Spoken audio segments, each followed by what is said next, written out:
is Free Talk Live. The number, if you want to reach us here, you can bring up anything that is on your mind. Our number is 603-283-6160.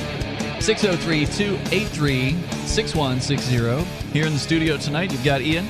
Nobody. And Bonnie. And, of course, you can take control of the airwaves. But a lot of people, at least around me, have been talking about this Dr. Seuss cancellation controversy. Nobody, have you heard about this? Yes, yeah. Yeah, they do not like him in a car. They don't like him. They do not like him from afar. Yeah. Yeah. It's, just when you thought the whole cancel culture thing had gone about as far as it could have gone, they've gone after Dr. Seuss.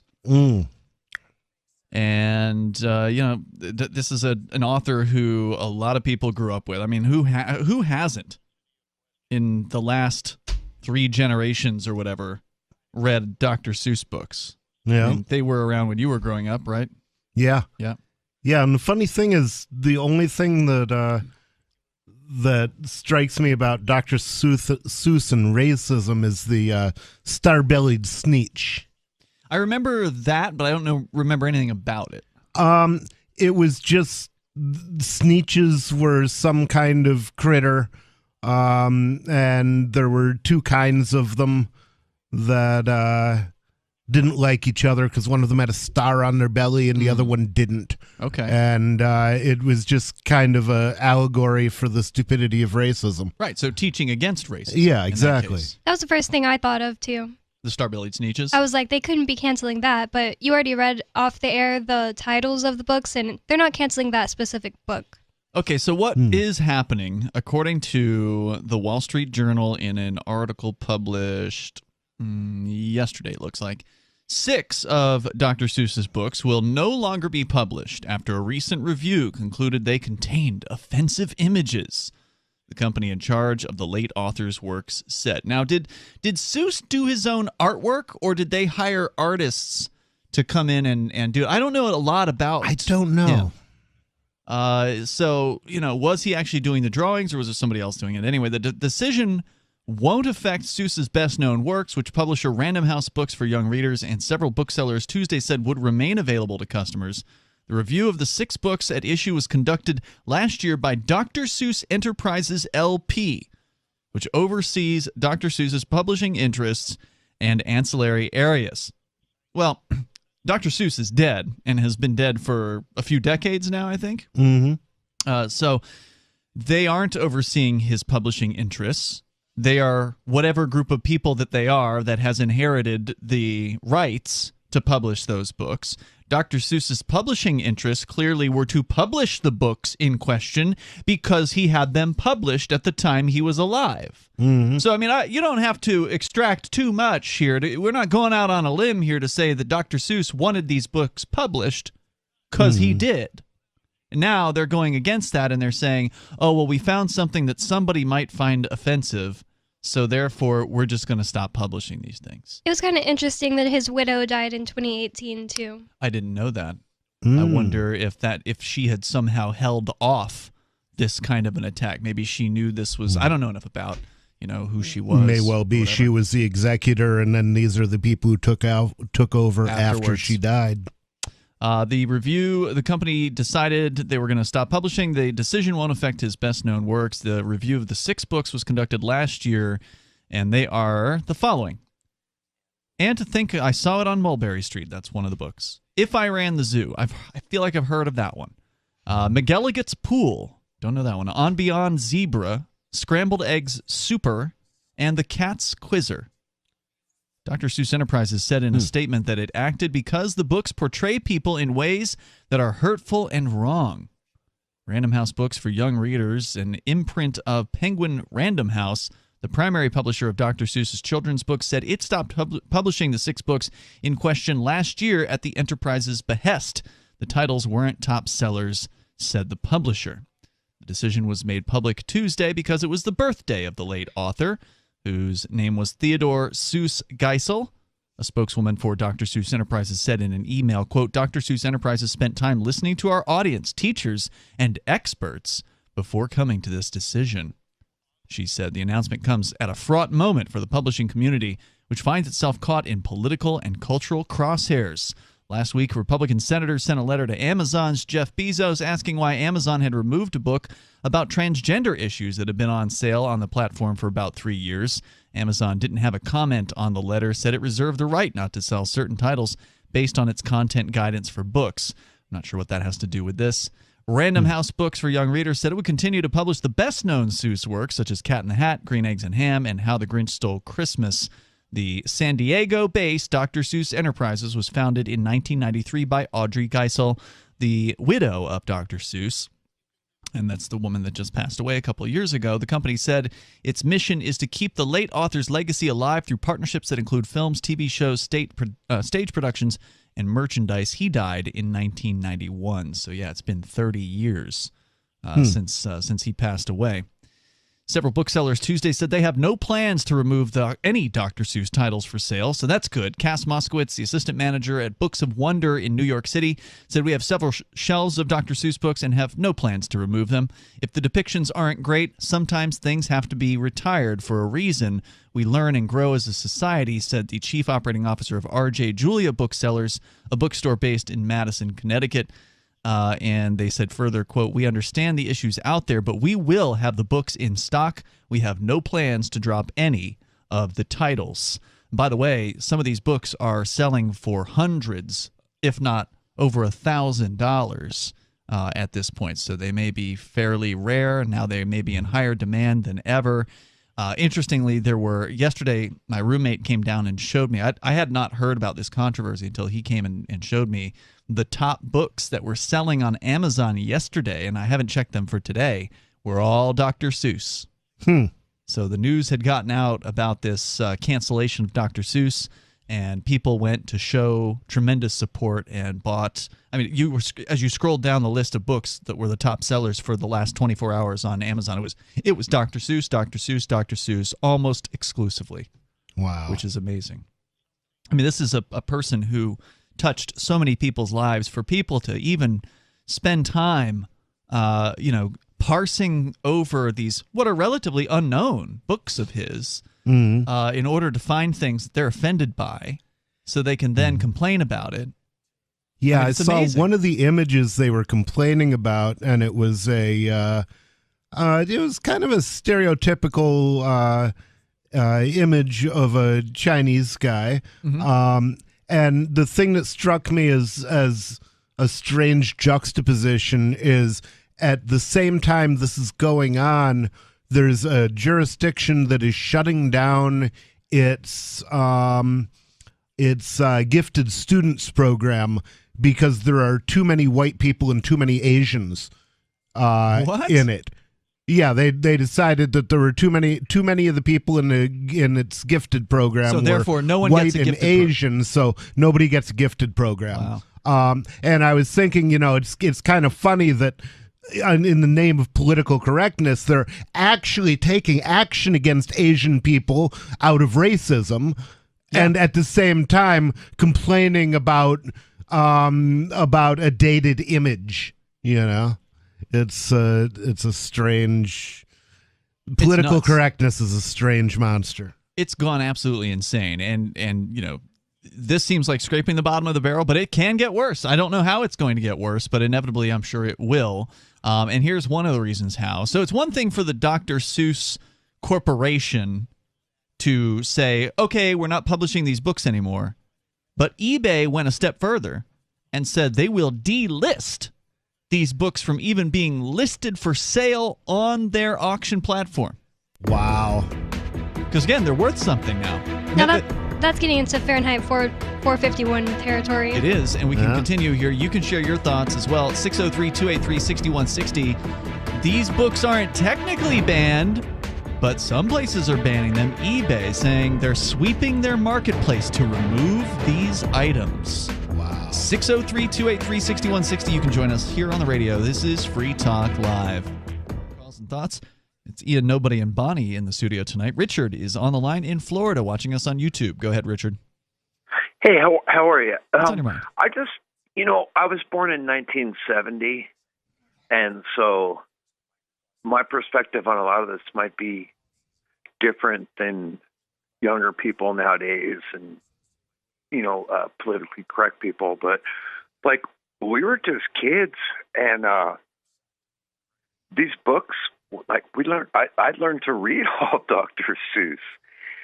And, like, everybody had them, and people's moms would have them, and we would trade them like baseball cards. And I really feel like it's just kind of a sad day for humanity when we're going to take children's books and super analyze them and find this little obscure thing that could be magnified into something that I don't really believe that the intention was there for. And I've got a 9-year-old, and I try to shield him from all this kind of stuff.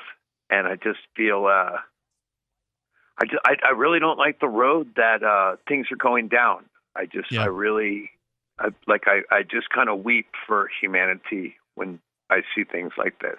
Yeah, it's disturbing, it's sad, and it's yet another example of how a creator, right? Dr. Seuss was a creator. He created all kinds of wonderful stories for people, and he got his stories out there through whatever means, whichever publishing companies took him on. Who knows how many times he was rejected, because that's the old story with authors, right? Is that they put their story out and companies reject them, and then they try again 50, 100 times. They finally get it, and he managed to make it happen, and put all these books out. For whatever reason, he put these 6 books. Again, I'm not familiar with them. I would like to find some examples of what people supposedly found so racist, rather than just taking somebody's word for it or whatever. So I'm looking to see if there's like a story out there that actually sums up and has screenshots or scans, of the book pages that were, in question here. But yet another example of where a single person's vision that was a reality gets handed over to a board of directors and just completely debased. And it's happened time and time again. It's also another example because I'm Generation X, okay?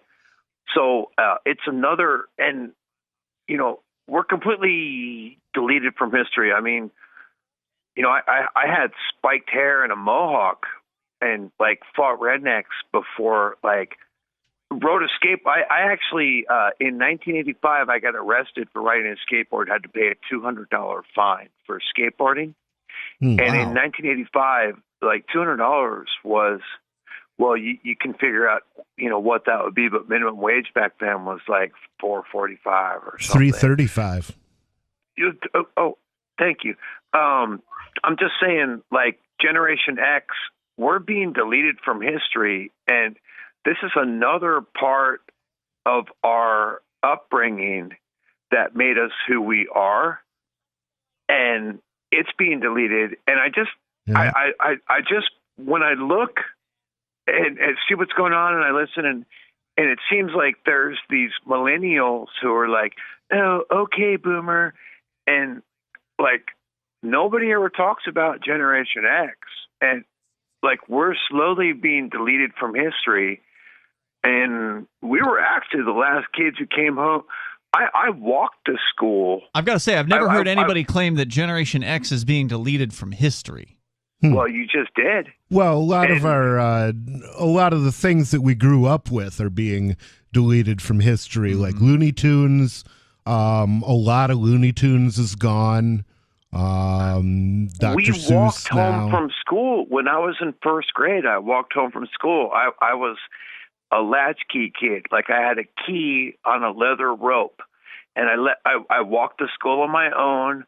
I did too. Let myself in on my own in first grade. Now, if you did that, you would totally, like, tanks and helicopter, But, like, our generation, we're, like, kind of the last of the real Americans who were rooted in, I don't know, that 1950s bliss or something. And I just see this whole Dr. Seuss thing as something that's just, like, deleting more of us, like our ideals. And I shake my head, and I just... Well, Richard, I appreciate you calling to share your thoughts with us. I mean, We're both technically Generation X. I mean, I'm kind of on the borderline. Nobody, you're definitely I was born Generation at X. 68, so I'm definitely Generation X. Do you have any thoughts on this, what he was saying there? It's not so much us that's being deleted as our influences. Mm-hmm. It's like the couple generations before us, but yeah, it's sad to see that go. If you want to comment here, the number is 603-283-6160. I did find a story. Now, it doesn't include artwork, but I did find a story by Vox, which is, of course, a pretty hard left publication about the allegedly racist content. And so we can share some of that. But again, the details here on eBay now calling for the delisting of these books, 6 different books. That is, these books are going to be stopped being published by Dr. Seuss Enterprises. eBay is, quote, currently sweeping our marketplace to remove these items, said a spokesperson for the company. Hundreds of listings for the 6 books could be found on the platform as of this morning, though the number appeared to be lower than it was on Wednesday evening. The eBay spokeswoman said it will take some time to review seller listings and that the company was monitoring newly published listings. Dr. Seuss Enterprises LP is the group again that's behind the ultimate decision here to stop publishing these books. Now, according to Vox.com, they're going to get into the details here. Again, the books are And to Think I Saw It on Mulberry Street, If I Ran the Zoo, McGilligan's Pool, On Beyond Zebra, Scrambled Egg Super, and The Cat's Quizzer. And if you guys are listening to this and you're familiar with any of these books and you want to call in and share about them, you're welcome to. 603-283-6160 is the number here. I'll see if I can find some artwork to see exactly what these people are talking about, but Vox.com is going to, at the very least, describe what they say is, quote, extremely racist stuff. So we'll find out. 603-283-6160.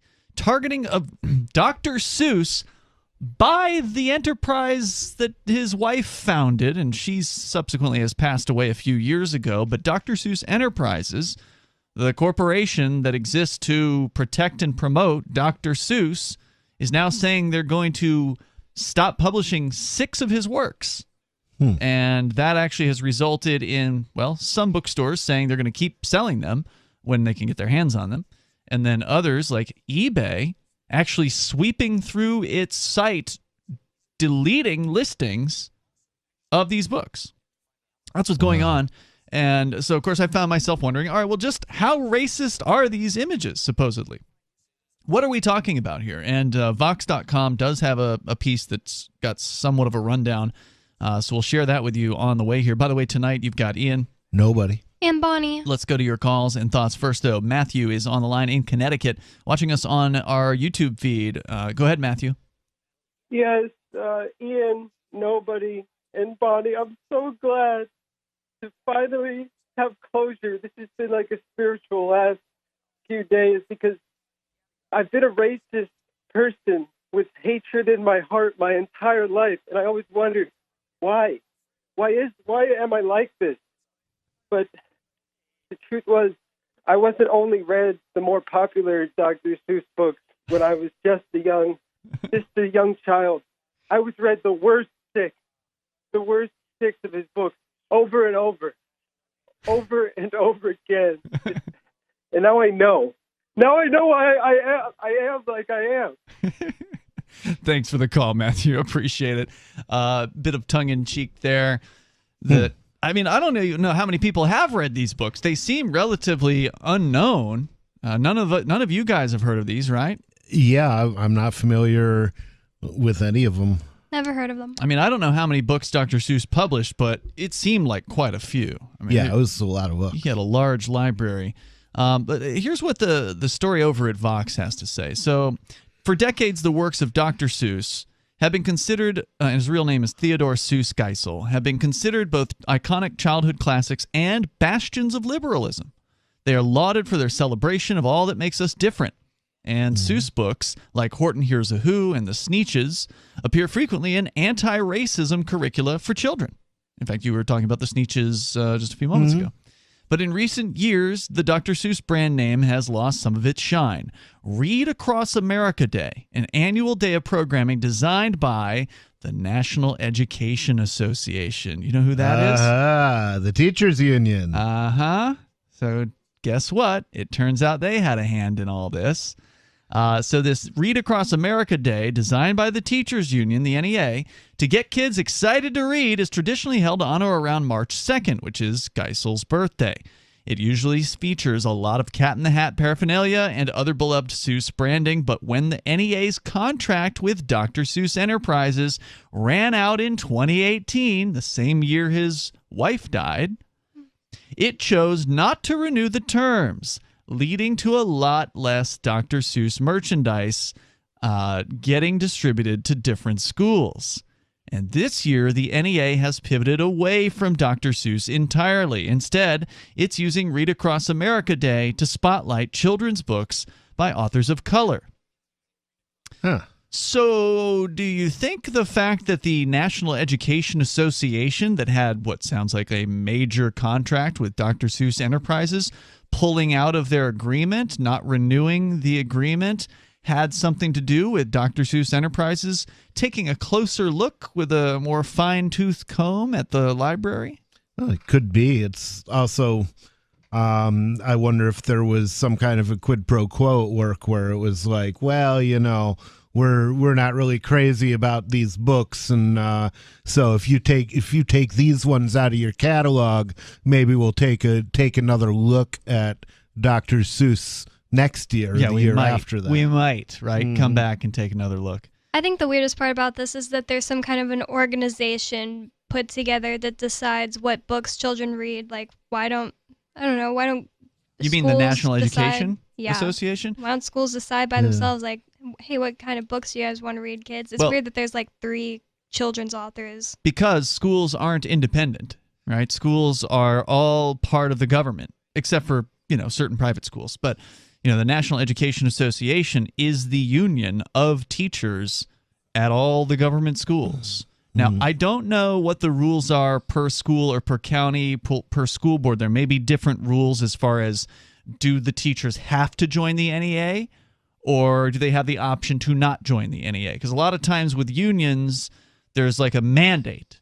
When you join a certain industry, you have to join the union, or else, you're on the outs, basically. You won't get the job, or you'll only be a part-time substitute teacher or something like that.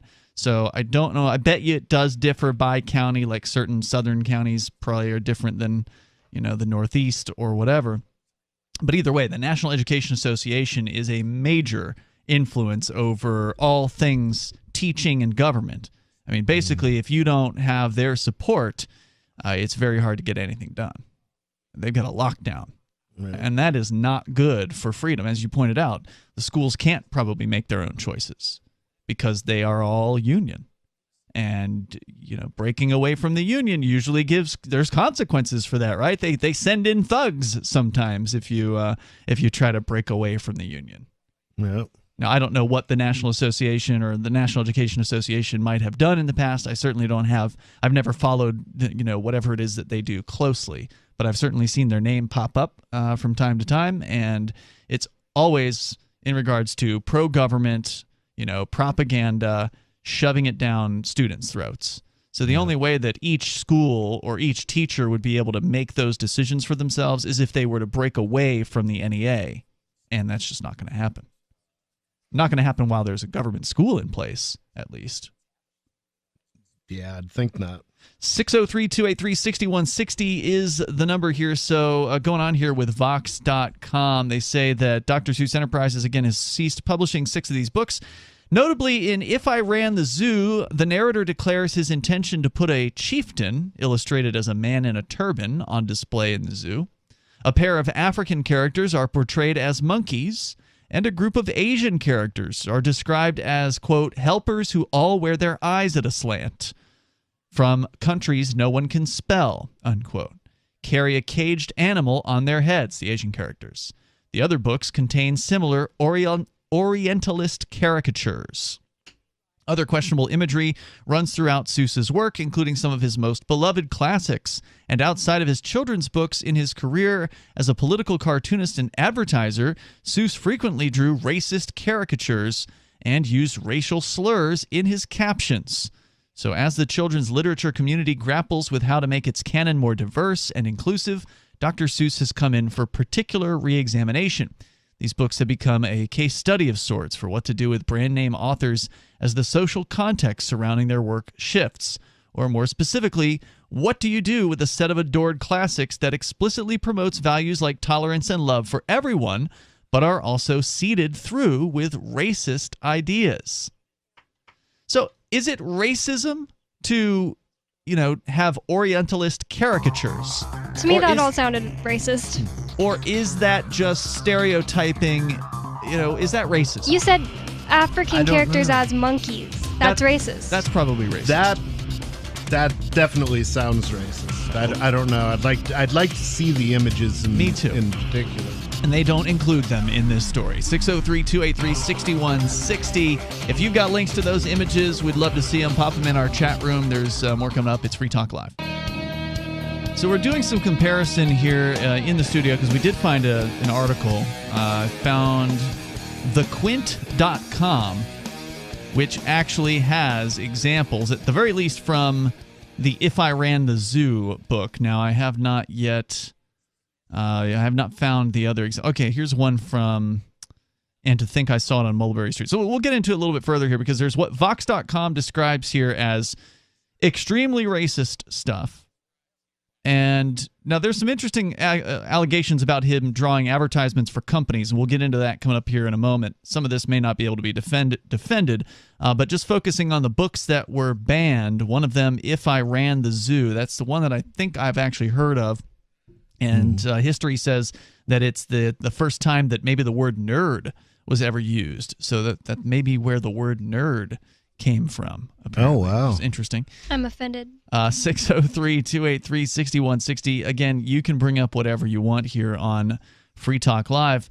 But for those of you just tuning in, Dr. Seuss Enterprises stopped publishing 6 books last year. They announced now that they stopped publishing them, and as a result of that and all the controversy that has come out about it, eBay is now saying they're going to ban the sale of these books. Now, other bookstores are saying they're going to keep them on the shelves, and some of these books are now being bid up to hundreds, if not over $1,000. At least that's what I've heard. I've not seen the auctions myself. Apparently they haven't taken them all down yet, but that's what they're saying. They're saying they're going to do that. So just to recap here, Vox.com says, If I Ran a Zoo, a pair of African characters are portrayed as monkeys. And this was the image that we were just looking at right before we came back from the break. And I will read to you the text of the page in this book, and then we'll describe as best we can what we're seeing here. So the text says, I'll go to the African island of Yurka and bring back a tizzle-topped tufted mazurka, a kind of canary with quite a tall throat. His neck is so long, if he swallows an oat for breakfast the first day of April, they say it has to go down such a very long way that it gets to his stomach the 15th of May. So this book is about all the weird things that the author would put in his zoo, right? If I ran the zoo, I'd go and get an African tufted mazurka from the island of Yurka, which I'm pretty sure doesn't exist. That's a fantasy island, and so this the plane, boss, the plane. The bird doesn't exist either. It is essentially a bird that has a throat, longer than a giraffe. It's very long. It's being carried by 2 characters that are supposedly the offensive characters here, and they definitely appear to be drawn as monkeys. Okay, I'll give it that. To me, they look just like the Who's. Wait, not the Who's, the things that live on in Horton Hears a Who. Okay. Yeah, the Who's. It's been a while since I've read it. They look like the Who's. They look like other things I've seen in Dr. Seuss, but they don't specifically say in the book that they're supposed to be humans. They could be just like little things. They could be other creatures from the fictional African island of Yurka. Now, I could see why some people who are looking to be offended could find this offensive if they presume, number one, that these are actually human beings, when, of course, are there other human beings that actually appear in this book? I don't know. I don't have all of the frames. I guess there is one in another supposedly offensive page where they refer to a man in the Middle East as a chieftain. I guess there's an actual human being, but he's drawn more human-like in this particular case. He looks, he's got a turban on. He's riding on the back of a camel. And I guess there are other humans here. So we've got the Asian men. So there's another photograph with Asian men who are supposedly offensive, carrying a beast on their heads. And I've got the text here of that. I'll hunt in the mountains of Zambamatant with helpers who all wear their eyes at a slant and capture a fine fluffy bird called the bustard who only eats custard with sauce made of mustard, and also a very fine beast called the flustered who only eats mustard with a sauce made of custard. So he's trying to rhyme, and he used eyes at a slant to rhyme with Zambamatant. And it's true that Asians have, different looking eyes. I mean, I don't see why this is racist. To be honest, I think it's okay. I have probably like the most unpopular opinion. I don't care if Dr. Seuss gets canceled. I don't care if nobody ever reads Dr. Seuss again, even if somebody read it when they were a little kid. Who cares? I don't really care about traditions. I read it when I was a little kid, and I really don't care if nobody ever reads it again. I think that there shouldn't be a corporation or whatever deciding what anyone reads in school. I also don't think anyone should go to public schools. Sure. I also don't think that if the market wants to sell Dr. Seuss books, that I don't think eBay is doing anything really wrong, but I also think they're being kind of dumb for not letting people sell it. Well, yeah, they're not doing anything wrong in that it's their business. They can certainly decide to not sell a thing, but it is stupid of eBay to do that because, I mean, who cares if these books are being sold? These books are collector's items, especially now that they're being, depublished. But let's say that there was no public schools. What a wonderful world that would be. Kids just decided like they didn't want to read these books because they were offensive. What's wrong with that? Like little Asian kids not wanting to read them. Who cares? Nothing. Like there's nothing wrong with that. But is this really offensive? I mean, it might offend. Actually, like I know somebody it would offend. Well, of course, there's going to be somebody out there who would be offended by this. I mean, just about anything you can find, somebody's going to be offended. Yeah. Why are you offended that people are canceling Dr. Seuss? Because, well, Dr. Seuss, I don't think, at least in the case of his children's books, I don't see this as as racist. At least for what I've seen so far here. Now, I understand why people are saying what they're saying about the two allegedly African characters, but it's not clear that these are supposed to be humans in this particular. Yeah, I mean, they may well be monkeys that look like monkeys, in which case they're just monkeys. That makes sense. Yeah. Now their hair is done up kind of funny. So to describe it better, the hair of the monkey-looking characters is tied upwards. It's sort of on top of their heads and maybe like a African villager way or something like that. I mean, it's just unusual. They're just strange-looking characters in what is ultimately a very strange book. I mean, Dr. Seuss had some weird characters, right? They had a weird art style.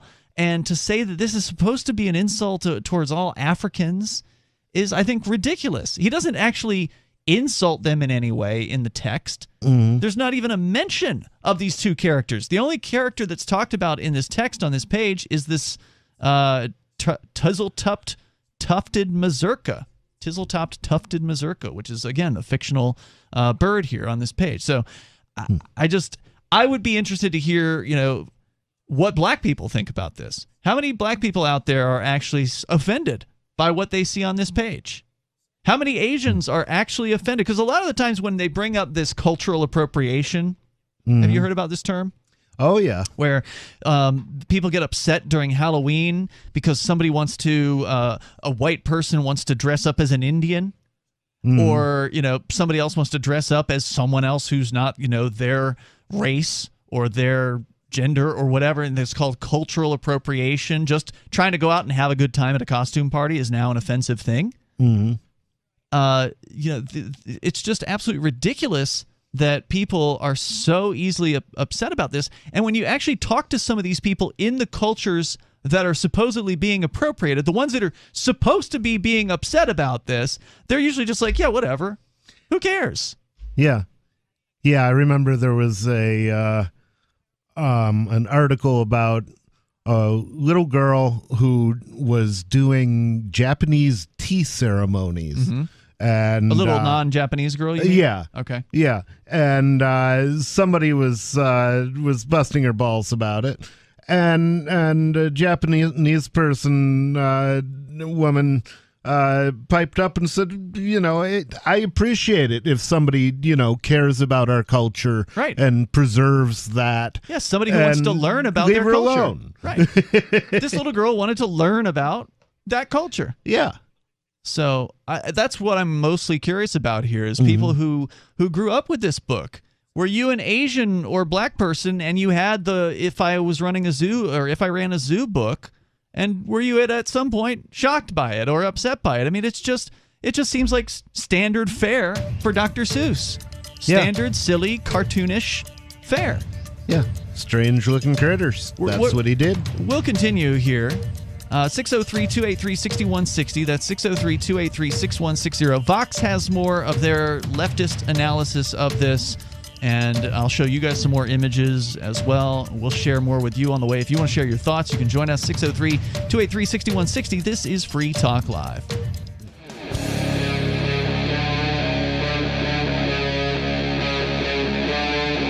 Free Talk Live. It's Free Talk Live. We're kicking off the second hour of the program. We do have phone lines for you if you want to join us. The number is 603-283-6160. That's 603-283-6160. And joining you here in the studio tonight, you've got me, Ian. Nobody. And Bonnie. We've been talking about Dr. Seuss. Surprisingly, the author who is now 30 years gone to the world, he died in 1991, is now on the front page and in the headlines big time as he's being canceled, or at least 6 of his books are being canceled by his own publishing group, Dr. Seuss Enterprises, that his wife set up after he died to supposedly keep his mission alive. Well, now that his wife has died, they apparently are feeling safe to go ahead and stop publishing several of his books. And we've been, of course, you can't just take the media at face value and believe what they're saying about these books. I want to see for myself, what are these supposedly offensive images that are contained within these books that are ostensibly being called racist out there. And we've been taking a look at it thanks to thequint.com for actually bothering to include some of the allegedly offensive images. And so far, I can't speak for both of you guys, but I am not impressed with what these people are saying about these images so far. I remain unoffended. Yeah, I'm not offended. Now, I'm not black. I'm not, Asian. And supposedly those are two groups that were should be so offended, at least according to the National Education Association, the teachers union, who decided they were going to break up with Dr. Seuss Enterprises back in 2018. And so we were speculating that maybe Dr. Seuss Enterprises is trying to curry favor with the National Education Association to try to rekindle their relationship, which of course resulted in a lot of business for Dr. Seuss Enterprises. Although it seems like they just didn't want to continue using his work because he's white. That could be. I mean, they said they were going to go with only authors of color, is what I recall their quote being. That is what the story here says at Vox.com. He obviously was an author of colorlessness. So, though he was Jewish, apparently. Oh, they're anti-Semites. The NEA is a bunch of anti-Semites. So we're going to continue here. Let's go to Clamoring. She's calling in. And I've got another image or two for us to take a look at here as well and talk about on the air with you. But Clamoring, you're on Free Talk Live, calling from New Hampshire. Hey there. So, just I've only just picked up on this story in the last day or two, like everybody else. Yeah. But I think that there's probably some racist stuff going on, but I think that it's important to consider what is historically appropriate. What was appropriate when those books were written isn't necessarily appropriate today, or maybe not appropriate, but certainly seen in a different light. So, you can say the same thing about Disney. Like, where's the outrage about Disney and like what Disney was doing? There have been some 40 years ago. There has been some outrage about certain Disney cartoons. I don't remember offhand what they were, but that were made like around World War II times. I wish I could give you examples. I'm not a huge fan. The Peter Pan Native Americans. I think that was the thing. I don't recall. What were they? But nobody's boycotting Disney. No, that's true. And I don't know if anyone's boycotting Seuss per se. I mean, he's not been banned completely, but eBay is going to remove these books, the non-published books now from their category or from their site. And as a private company, please correct me if I'm wrong, that's kind of within their rights to do that. Sure, and it's within my rights to say it's stupid. And that I'm in agreement with you. Yeah, and to say it's a shame that they won't allow. I mean, this is not the same thing as selling Nazi, propaganda, right? Like I can understand that line, right? If eBay was like, okay, you can't sell your Hitler whatever little tchotchkes or whatever on eBay, I could understand them banning that or banning Nazi flags or whatever. But to ban a children's book by a beloved children's author for honestly artistic design choices that don't really seem racist to me at all. I mean, it's not even clear that these monkey characters are supposed to be humans. I don't think that they were racist at the time, is what I'm saying, and they might be considered so today. I think it depends who you ask. That's why I'd like, it would be interesting to actually get the opinion of, a bunch of different black people about this image, or a bunch of different Asian people about the other image, these two that are supposedly so offensive.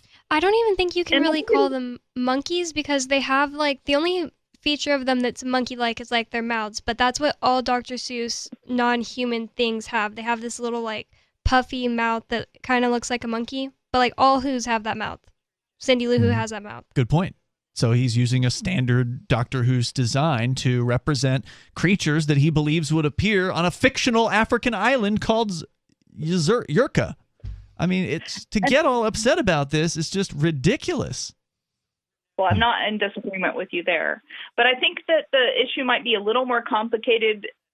A little more complicated than just is it racist or not? Is it hot or not? Kind of tangentially, one of my cousins posted a meme today saying basically, quote, "We should deal with rap lyrics before we attack Dr. Seuss." And I was kind of like, wait. Are you trying to say that more restrictions would be a better idea? And they didn't really reply to me, but these are the same family members who, and I agree with them on this point only, the same family members who believe that cake shops shouldn't be compelled to sell cakes to gay couples. Mm-hmm. You shouldn't be compelled to sell anything to anybody. So the same people that don't want to compel people to sell a cake also want to ban rap lyrics? Censor them? Yeah. So they're right-wingers? Yeah. Okay. Yeah. So obviously my beef is with the restrictions, not about, and having the freedom to do business as an individual pleases, not about gay people, but, just so I'm explicit about that. I feel the same way. I think that if a bunch of kids are like, we don't like this and we don't want to read this, then I don't care about that at all. In fact, I don't care if nobody ever wants to read Dr. Seuss again. But this isn't kids making this choice. That's what I'm saying, but it's not the kids making this choice. It's the government deciding what they read, which is weird. When a kid reads this book, they're going to look at the page and they're going to page to the next page. They're not going to think about, oh my God, those look like monkeys. Oh my God, it says this is Africa. Oh my God, Dr. Seuss is a racist. I mean, that doesn't happen, right? Unless they've completely been brainwashed by their parents. I mean, these books are for children. I don't know. I mean, I get your point, and I agree with you, but on some level, like, systemic racism is actually a thing. Like, in our images, it's the same thing about sexism or homophobia. Like, it's very nuanced and ingrained in our culture. And I'm not saying that this was the right decision. I'm saying it was the wrong decision, but they still have the right as no doubt. We can talk about rights of the publishing company, which I don't think they should have the right to solely own those books. They should be public domain, but yeah, that's another question about intellectual property, and these things obviously should be available to anybody that wants to publish them, and the government's going to prohibit that from happening. Yeah, I mean, the quid pro quo for copyright was supposed to be that eventually works go into the public domain, but thanks to the work of Walt Disney and the Disney Company, the terms of copyrights have been extended ad nauseum. They now last 75 years past the death of the author, and as long as something is under copyright, the owner of that copyright can prevent it from being published at all. Thank you, clamoring for your call tonight. The number here is 603-283-6160. That's 603-283-6160. This is Free Talk Live. 60. Dr. Seuss books are going to stop being published. 6 of them, not the whole library, but 6 of them, including If I Ran the Zoo. And we were looking at some of the frames that are ostensibly so offensive. And I got to say, no, they're not. They're not offensive. I can understand why some people who are constantly looking for reasons to be offended could grasp and reach and stretch and say that these are offensive, but we'll talk more about it. The number here is 603-283-6160. In the studio, it's Ian. Nobody. And Bonnie. We're going to go back to your calls and your thoughts here. We go first to Nikki calling us from Arizona. He's listening to K-Talks. Go ahead, Nikki. Well, I just was listening to this Dan Dr. Seuss. I was reading up on that the other day, and this started a few years ago. If you remember, the president's wife, our first lady, was reading Dr. Seuss and sent it out to the schools, and they, said that the one teacher said it was racist, if you remember, and sent the books back to the White House. I don't remember, no. I don't pay much attention to what these presidents do. Yeah, so that's, Which president's wife was it? Well, that was Melania Trump. Okay. She mailed them out to the school, and the school librarian ended up mailing them back to the White House, saying that the books that Dr. Seuss was racist.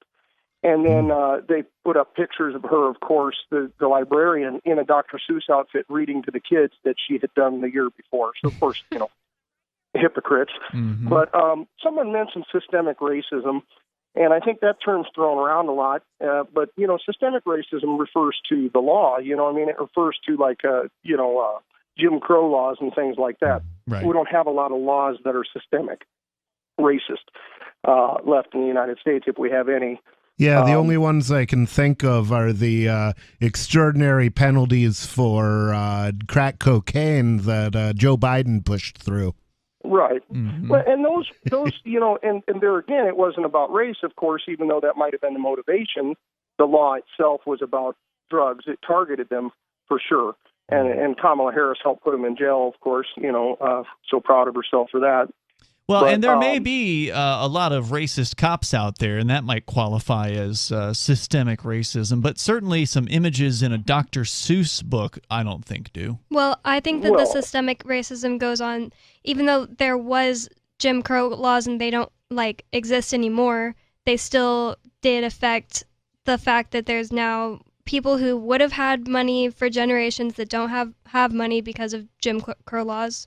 Well, and there are definitely racists who are in the system, and they may not be public about their racism and are using the violence of government to do things to certain groups of people. I mean, there's no doubt that that stuff goes on. Well, of course, but the term systemic racism is there's racism, there's prejudice, there's bias, there's all these things, but that's not the same as targeting someone because of skin color through the law, except for affirmative action, of course, and denying Asian people admission to college because they're Asian. They have to score higher on the test, which is, discrimination at the highest order. Those are systemically racist, but, those are on the left, so they don't count, apparently. We can just do that all we want. But actually, another example is actually Tennessee wanted to change their, zoning. Well, who was telling us this the other day, Ian? This is actually, a systemic racist type of thing. Somebody was telling us that Tennessee wanted to change their zoning, but the government, the federal government, wouldn't let them because it didn't reflect the racial, enclaves of the state. Somebody was just telling us this. I wish I knew the exact... I've never heard of the federal government disallowing zoning changes locally. That's interesting. Yeah. Well, they stepped in California too, also for the same reason. It's nonsense. I mean, for them to do that, it's the federal government's supposed to provide from the defense of the country, coin money, and do international, trade and things like that. How we've enabled them to do all these things at all these levels is on us. Yeah. Really. Well, I don't think they should do anything. They should just disappear. Yeah. Yeah. Make America states again. Well, the other thing I wanted to mention was, you said, it's okay to ban Hitler stuff from being sold. And of course, everyone hates Hitler, and they should, him and all the other monsters. I didn't. That's not what I said. I said I could understand if that's what eBay decided they wanted to do as their own policy on their own website. I could see drawing that line as a private company, but no, I would not advocate for anything being banned. Oh, yeah. Well, then that's good then. Yeah. I misunderstood that. Hey, thanks, Nikki. Go ahead. Anything else? Yeah, you got it. Well, just only that, we can find racism anywhere by drawing a bullseye, around our dart. We throw the dart against the wall and draw a bullseye. And we can do that with anything. If you look for it and you want to believe something's racist, you can just believe it's racist, and then you just fill in the gaps with what you see. That doesn't prove anything Dr. Seuss did is racist. Thank you, Nikki, for the call tonight. I appreciate hearing from you. The number, if you want to join us, 603-283-6160. So, just looking at some more of these frames, these allegedly racist, offensive frames. Here's the next one. This one is from a different book. So we were talking about If I Ran the Zoo. This one is from McGilligut's Pool. And looking at this frame, it looks familiar to me. When I heard the name, it didn't really ring a bell. But the frame looks familiar. It's an icy sort of northern place where there's icebergs around, and there's an igloo, and there's a man in a fur suit to keep him warm. He's got a spear, and then there's these little fish that are also wearing similar fur suits with the sort of the fuzzy fur coming off from their head, the head area to keep them warm. And so it says here, some Eskimo fish from beyond Hudson Bay might decide to swim down, might be headed this way. It's a pretty long trip, but they might, and they may. And you can see that they're heading toward McGilligut's Pool. There's one of those, side of the road signs that shows you which direction McGilligut's Pool is, and there's, 6 fish that are all going in that direction.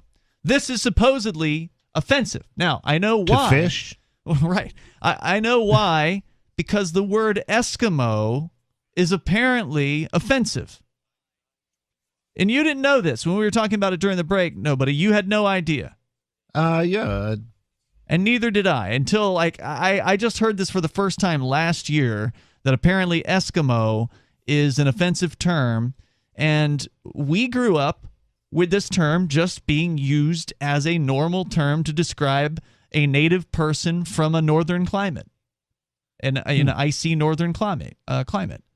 It was never used in any negative connotation towards those people. Never. In the history of my lifetime, I've never heard somebody say, "You dirty Eskimo," or something like that. It's just it does not strike me as a slur. Right. I mean, usually frequently it was used in the context of kissing. Remember Eskimo kisses, where you just rub noses with another person? That's not a very offensive thing. That's a loving thing. But yet the term apparently was originally, as I understand it, had to do with, I think it was meat eater. I'll get to the definition of what Eskimo meant, and it was supposedly offensive. That may not be the exact definition, but we'll pull it up here in a moment. But again, I don't think Dr. Seuss was using it to offend. He was using it because it was commonly used to describe a certain people. There's more coming up. Free Talk Live.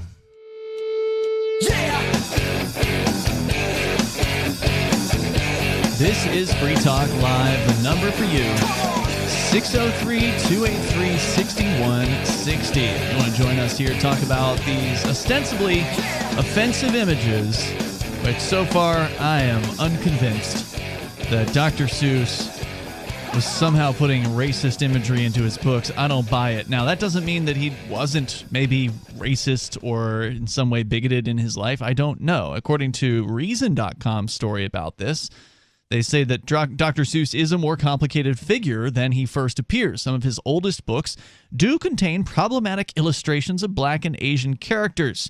He harbored anti-Japanese sentiments during World War II and produced several cartoons. Well, I'm pretty sure so did the people who bombed them. Yeah. Produced several cartoons that can be seen as defending U.S. internment camps. But like many people, Dr. Seuss changed his views over time, and he also published cartoons that were clearly anti-racist. So, again, just looking at these books that have been, according to the Seuss Enterprises Limited, or whatever their name is, the company founded by Dr. Seuss's wife, his widow, who she has since passed away as well. Now pulling 6 of his books, no longer publishing McGilligan's Pool, If I Ran the Zoo, and others. And we're looking at some of these images, and I got to say that there's some stereotyping here, like with the Asian men that are in a frame from If I Ran the Zoo. There's the page about the Zamba Matant Mountains, where with helpers who all wear their eyes at a slant and capture a fine, fluffy bird called the bustard. So this is a pretty big bird here that they've got in this cage, and the Asian men are walking with the cage on their head. They're helping carry this animal from capture to wherever it's being carried, I presume to the zoo. But how are you supposed to draw Asians if not with slanted eyes? I think the issue there is more of the text. The text? Because if they just had slanted eyes, that would not be like an issue to anybody. To simply point out that Asians have slanted eyes? I'm not saying it's racist. I can see it being like something if I was Asian, I wouldn't really want, like I would feel weird if I had to be in a class and I had to read this stupid book. Would you though? Yeah. I don't know. I'm not sure. Yeah, I mean... And I know an Asian person that would. Well, the question is, are there Asian people who don't give a damn about, people talking about how they have slanted eyes? It's not talking down about somebody to describe what they look like. I mean... Yeah, I mean, if you say that a black person has darker skin than a white person, well... Yeah, well, I mean, that's kind of the point. That's like every single one, not every single Asian person has slanted eyes. That's not really a way to describe it. Yeah, they kind of do. Not every single one. If they don't, then they've been mixing with other, races of people or whatever. And again, I like human race. I don't like the whole idea of racism or whatever. But generally, that's one of the ways you can determine an Asian from somebody else in the rest of the world, is what their eyes look like. Yeah. Well, I mean, there are different genotypes in Asia. Sure. Definitely. I would say, certainly Far Eastern, it's very common to have eyes that are slanted, I guess, but Near Eastern, you'll find, or near Asian, you'll find Arabs who Koreans look different from Chinese, no doubt about it. But that's not even really what I'm actually trying to say. It's more like why point it out? Like every time a white person appears in a cartoon, do they say, and they're pink people that look pink? I don't know. I guess it would depend on who the author was. I mean, I see what you're saying there, but, in this case, it was a rhyme. So, Zamba ma tant, eyes at a slant. I mean, it's just a children's rhyme. It's not like... Zamba ma tant's not a word. No, it's not. And most of these aren't real characters, and these aren't real animals or real places. The mountains of Zamba ma tant, I'm certain that is not a real place. Okay, in the same way that the African island was also not a real place either. If they were saying that Asians were inferior because their eyes were slanted, that would be a racist statement. However, to simply observe that their eyes look different is not racism. Let me give you an example. Like my friend that I'm not friends with anymore, everywhere we went all the time, he was 1/4 Thai. Every single person that met him was like, "Are you Asian?" "Oh yeah, I could tell you're Asian." And it just was really irritating to him. And I used to be like, why is this so irritating to him? Like, it's cool. Like, he's really interesting looking. He just like explained it to me one day that he's tired of feeling like a exhibit. Like every single person deciding that it's fine to just point out. Like, I could understand that for somebody, to have people constantly bringing up, "Oh, where are you from?" As though you're not from around there. Yeah, and he's American. You have to explain yourself or whatever. But on the other hand, it is something that people can talk about. Right, because when you're at a coffee shop or you're in some sort of public place and someone wants to have a conversation with you, they can either talk about sports, they can talk about television, or they can talk about where are you from and what do you do. So I mean, there's only so many, or like the weather, right? There's so many topics that are generally unoffensive. They're generally people, they feel comfortable with asking them about these things. And when you see somebody who looks different from where most people look, then it's going to engender those questions. And I can understand, though, why he was frustrated with that. It wasn't coming from a place of racism. And I was going to say, I don't think that he even would have said that it was coming from a place of racism. It was just frustrated. Like, it's something that should be phased out of like our vocabulary. Like, I don't go up to people and just like comment on if they're bald. Sure. Yeah, I get where you're coming from on that. And I can see why somebody would be tired of receiving the same inquiries over and over again. I get that. Let's continue here. Mark is on the line in Arizona, listening to K-Talks. Go ahead, Mark. Yeah. You're on the air. Hello. Yeah, thank you. Yes, sir. I was trying to find the name of someone in history who was tried and found guilty of not maintaining their oath to the Constitution, and they took office. They took an oath to uphold and defend the Constitution of the United States against enemies, foreign and domestic. And I can't find anyone. I tried to find it, but maybe you guys could help me out. It probably hasn't happened often. I mean, the government gang almost never goes after their own guys. And when they do go after their own guys, it's usually not for a violation of their oath. It's usually for, like, keeping their oath. Well, like Snowden.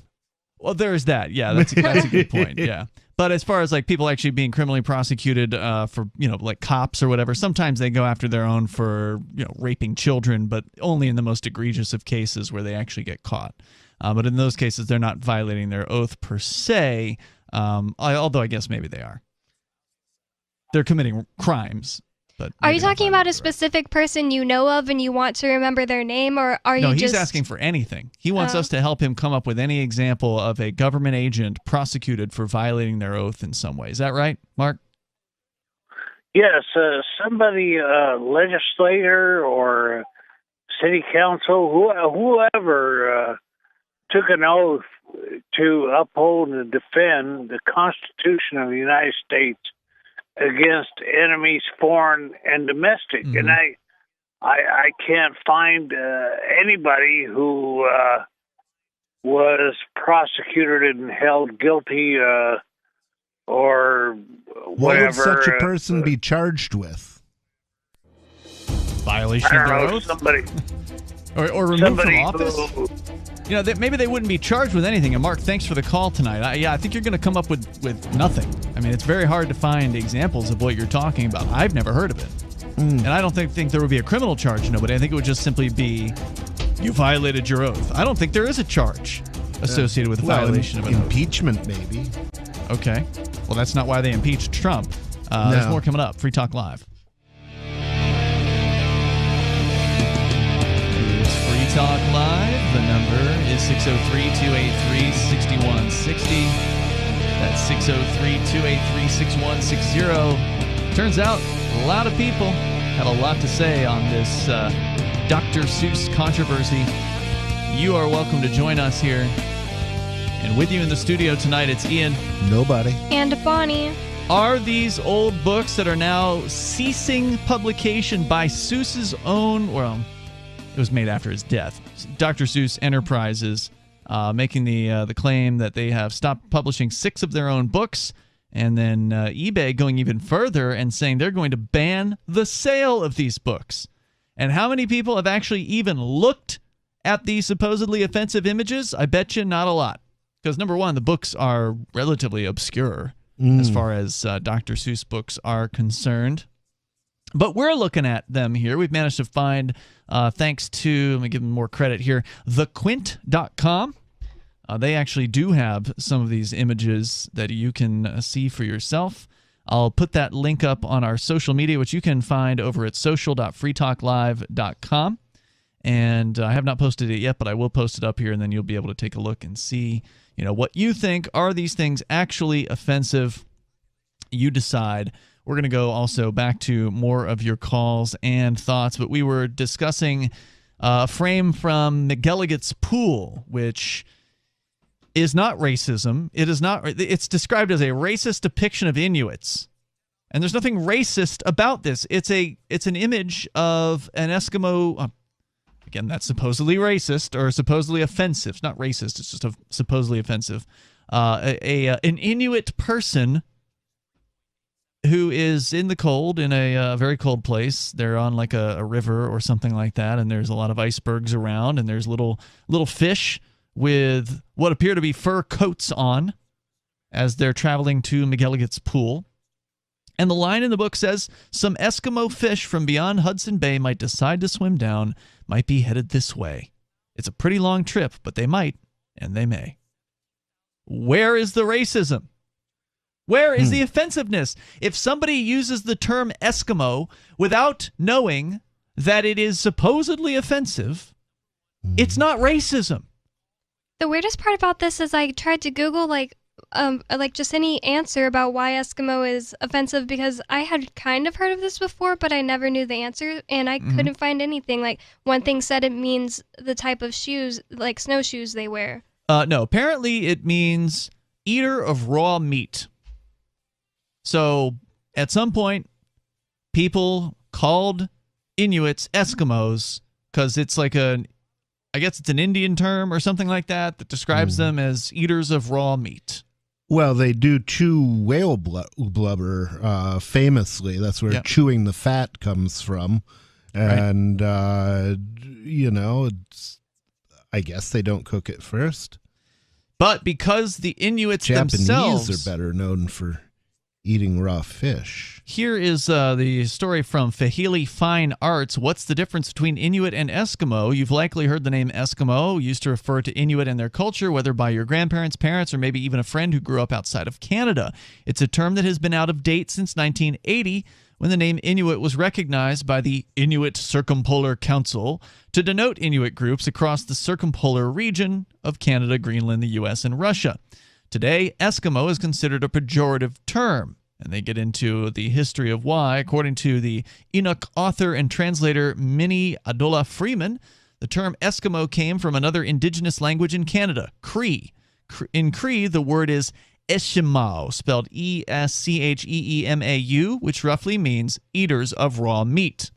Freeman explains the word developed after the Cree first encountered the Inuit and found them eating raw meat, a way of life the Inuit proudly continue until this day. So it's not an inaccurate word. Okay.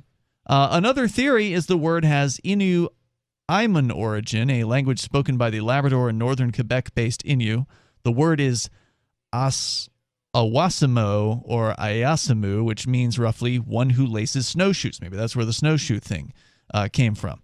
Originally, it may have been used by the Innu to describe the Mi'kmaq and later transferred to the Inuit. Over time, this word too developed into eater of raw meat.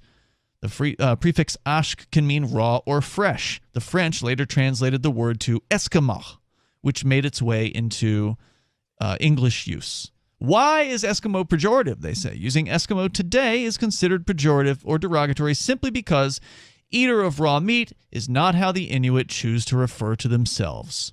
Well, I understand that because I don't think that it necessarily means you're racist because, like, everybody I know would automatically know what a person was referring to if they said Eskimo. And they weren't intending to be mean. Yeah, and they weren't intending to be mean. I don't think Right. it means it's racist, but, like, with Native Americans, like, nobody is intending to be mean by calling them Indians, but that's just incorrect and not what they call themselves. So, like, I totally understand. That actually varies because if driving through New York, I was very surprised to see that the Seminole, if you look at the seal of the Seminole Nation, it says Seminole Nation of Indians. Mm-hmm. Weird. And so that at least is their official title for themselves. And I was very surprised to see that. I had to pull over and look at that again. Like, seriously? You know, people are... do people call them racist when they call themselves Indians? Indians. I That's don't know. I went to high school with some natives and Goshu, and Goshu? they did not like the word Indian because it's what somebody like Columbus called them because he thought he was in India. Right. But Yeah. that is interesting. Yeah, I mean, there's a difference between being sort of insensitive without knowing and being racist. There's a gulf of a difference there. Right? Yeah. As far as Dr. Seuss, it sounds like he wasn't trying to be racist because everybody back then probably Called only them said Eskimos. Eskimo. Yeah. And I don't know the whole thing about, declaring a term to be out of date in 1980, this book was written long before 1980, so apparently the term was still fresh then. It hadn't gone bad. They should have left it alone. And so now you've got companies like the makers of Eskimo pies changing the name of the Eskimo pie. Well, because it doesn't have any raw meat in it. That much is true. But for how many decades was this frozen treat labeled the Eskimo pie? And now, all of a sudden, now this needs to stop. Now they're concerned with what the Eskimos think, of this product. I mean, it's not like the Eskimos are eating It's not Eskimo very pie. intuitive, is it? You're not going to find large Eskimo pie sales in, the northern hemisphere, the northernmost portion of the hemisphere. It's cold there. They're probably not a big selling product. Yeah, I think that's apocryphal, the guy who can sell ice cream to Eskimos. Yeah. So it's just, there's so much hand-wringing and so many people who are just looking to be offended these days. Really frustrating. We go on, though, with your calls and your thoughts. He is Dave Ridley from The Ridley Report on the line in New Hampshire. Go ahead, Dave. Dave? Ridley? Dave's not here. .com. Ridley going once, Ridley going twice. Ridley.com. Scott the Bigot on the line here in Florida. Scott? Uh-oh. Are you Scott sure your going once? phone's working? I've definitely got him unmuted, so I don't know what's going on with that. Maybe, yeah, see, phone's working. I don't know what's happening. Anyway, 603-283-6160 if you want to join us here. So, again, the Eskimo page, not offensive in any way, shape, or form. It's adorable. The little fish wearing the... Parkas. What'd you say? Parkas. Parkas. That's what those good words for it. coats are called. Yeah. Reminded me of Coconut with his coat on. Indeed. Yeah, just cute little fish. They're smiling. They're going to McElligot's or McElligot's pool. There's nothing here. Or they might be. We don't know. Nothing here that's derogatory. But let's get back into Vox, because they do have some examples of some advertisements, apparently, that Seuss made that were allegedly racist. So they point out here that, let's see, Seuss's work for adults includes some pretty unambiguously racist images. Husband and wife team Katie Ishizuka and Ramon Steffens, who runs the Conscious Kids Social Justice Library, that sounds like a fun place, developed a study of Dr. Seuss's history of racism that features a small sampling. One advertisement that Dr. Seuss drew for Flit insecticide featured a disgusted white woman saying to a black man, quote, "You hold a job. Worthless? Say, N-word, when you hold a job a week, mosquitoes will brush their teeth with Flit and like it," unquote. Now I don't know what that means. Me either. I didn't understand that, but it sounded like he said the N-word. So yeah, and that definitely sounds offensive. So let's continue here. And of course, they don't link to the actual advertisement to show you. 603-283-6160. Hour number 3 is on the way. You can take control of the airwaves here on Free Talk Live. Free Talk Live.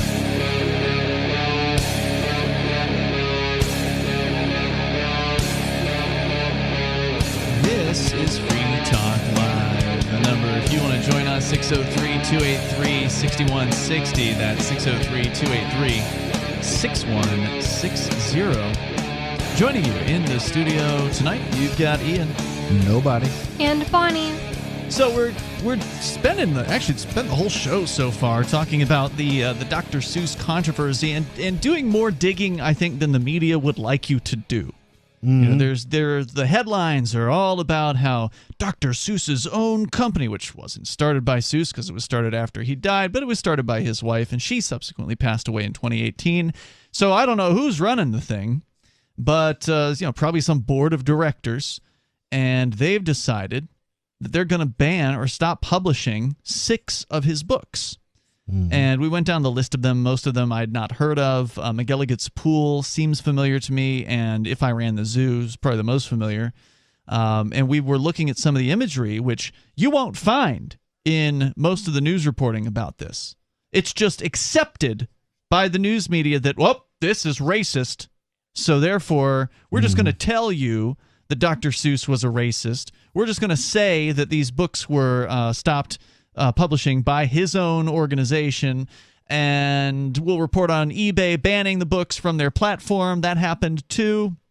And that's it. That's where they leave the story. They just expect you to accept that this content is racist. And we took a look at it, and while some of it may be stereotyping, like as in drawing Asian characters in a certain way, using the word Eskimo in a way that is in no way offensive or intended to be offensive, but simply a reference to an Inuit person, which was commonly used and probably is still fairly commonly used, because you didn't know, nobody, that Eskimo is an offensive term. Yeah, apparently. I mean, it didn't even go stale until 1980, apparently. Yeah, and I didn't know until recent months as well. Did you know that about Eskimo, Bonnie? Had you heard that? I had heard that because, like, I knew to say Inuit, but I don't know. Did they teach you that in school? I don't know where I first heard that, honestly. I don't know any people that you don't know Inuit. any Or did you Inuits, just right? intuit Inuit? I'm just intuitive. So just kind of looking closer at this, you do actually find out as you dig deeper that, yes, Dr. Seuss did apparently have a racist past. And according to Vox.com, he drew advertisements for Flit insecticide many years ago. And there was one of them that used the N-word, apparently, in the advertisement. I tried to find that particular image. I wanted to see what the image looked like. I wasn't able to find that image in particular, but I did find another cartoon by Dr. Seuss. It's signed by him. It's his art style that's being preserved by some art group out there, but it is another cartoon where he uses the N-word in definitely in a racist manner for sure. But this is likely one of his older cartoons. His his cartooning that he did with Flit was a very, very long time ago. Remember, he died. Wasn't he in his 80s when he died? He was 87 in 1991. 87 in 1991. So wait, sorry, his wife died at 87, so I don't know. Okay, well, yeah, we don't know how old he was. We could pull that up here in Yeah, in a let's bit, find out what year he was born. Yeah, I suspect it was pretty early on in the 20th century. So, anyway, people are not looking closely at this. According to 1904, born in Springfield, Massachusetts, just an hour and a half south of here. So how old was he when he died? He was let's see, I'm not sure doing the math here, but yeah, he was definitely he would have been in his 80s. You know, so he was an old guy. And early on in his career, he was doing these advertisements, and early on in his life, he may have been a racist, but people can change. Or at least not questioned the prevailing wording of the time. Could very well be. I mean, a lot of it seems to be disingenuous to condemn people for failing to be ahead of their time, especially when it's people who ended up being ahead of their time by the end of their life. Right. You know? Shouldn't people get credit for changing? I mean, according to a story over at allthat'sinteresting.com, however, according to Ron Lamoth, the filmmaker behind the political Dr. Seuss, apparently it's a documentary, Geisel, that's the name of Dr. Seuss, it's his real last name, later regretted his past beliefs and even scanned and amended his earlier works to remove any racist oversights. Huh. So at some point in oversights or overtones? It says oversights here in the story. Huh. I think he was looking for the word overtones. But regardless, to point out that this guy actually took the time to go back and revise his older works to get rid of the racism. Apparently that wasn't enough for the Dr. Seuss Enterprises organization that is now stopping publishing of 6 of his books over some imagery that is in no way, in my opinion, racist. Yeah. So all of this hubbub over nothing, over a man who changed his opinion. I mean, and he's not the only person. Malcolm X, another great example of somebody who was virulently racist for a period of time, changed his opinion. Yeah. And of course, Malcolm X, the difference is Malcolm X had good reason for not liking white people. Which is, white people did his people wrong. Well, not every white person did his people certainly wrong. not every person. But that doesn't justify racism if some white people are mean to you. No, it doesn't. It doesn't justify it. It does explain it, though. It does explain it. Sure. But he changed his opinion after he went on a Hajj. The truth be told, if I had somebody once asked me, what I would say to Malcolm X if I ran into him before his conversion in Mecca, and he'd say, I hate your kind, white devil. And I said, well, my response would probably be, I can see how you would. Because but then you could hopefully have a conversation and explain why it's not right to hate someone's kind over the actions of some people. And he came to the conclusion that he was wrong when he went on the Hajj, which is the pilgrimage to Mecca. And he saw people of all races working together. That's right. Something that America, unfortunately, had failed to show him. And that was, and that was all it took. Just that one experience to take somebody who was one of the most well-known, racists at the time and flip him. Yeah. And isn't that when the CIA killed him too or something? Well, FBI. Yeah, well, he was killed pretty quickly after that. And Martin Luther King as well, interestingly enough, one of the last things he did before he was killed was he started a campaign that instead of being racially based was based on trying to help poor people of all colors.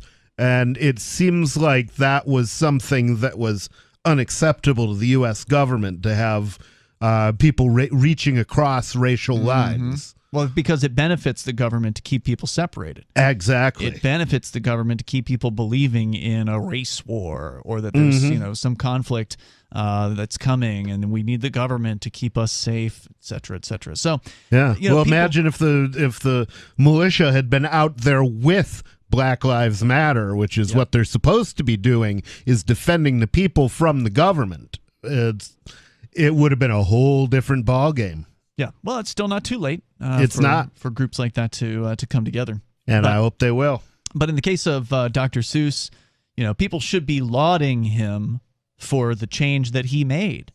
They should be pointing out that Dr. Seuss that died was not the same Dr. Seuss that was, in his 30s or whenever it was when he was making these advertisements for Flit that were racist. He's a different person. He's a different man. And it's a tragic story. The number here is 603-283-6160. If you want to join the show, you can. I don't know if there's more here. I'll see if Vox has any more dirt that they're going to dredge up about him.